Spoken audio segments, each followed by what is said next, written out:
Bible story that I've seen used by a lot of people to describe our pandemic experience is the story of the exile of the Israelites from the Promised Land. Now, unfortunately, we don't have time tonight to go into all of the nitty-gritty details surrounding Israel's exile story, but the main gist is that the Israelites had established their own kingdom in the Promised Land, but they were attacked and taken into exile by the Babylonian and Assyrian kingdoms.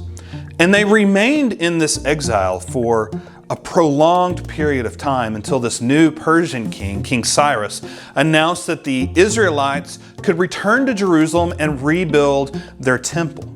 And this was a huge moment in the history of Israel because all of life in Israel was based around the temple. And so this exiled remnant returned to Jerusalem, and under the leadership of Ezra the priest and the governor Nehemiah, they rebuilt the temple. And the temple they rebuilt proved to be even bigger and better than the one before the exile. And so people have used this story to approximate the church's situation during the pandemic. That we, like the Israelites, have been excluded from our place of worship. We have been exiled, if you will. But if we'll only remain faithful during this difficult time, one day we'll be permitted to return and rebuild our ministries. And things are going to be even bigger and better than they were before. We'll get to sit in our favorite pew again. We'll get all of our ministry programs and our choirs back.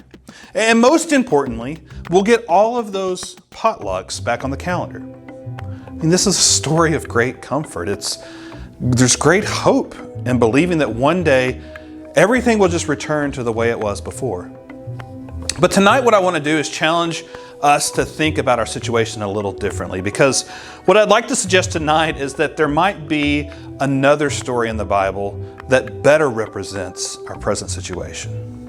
Because as this pandemic drags on and on and on, I'm beginning to wonder if our situation is less like the Israelites in exile and more like Abraham being called to go to a new place. And what I mean by that is I'm beginning to wonder if maybe we're not being led back to the way things were before.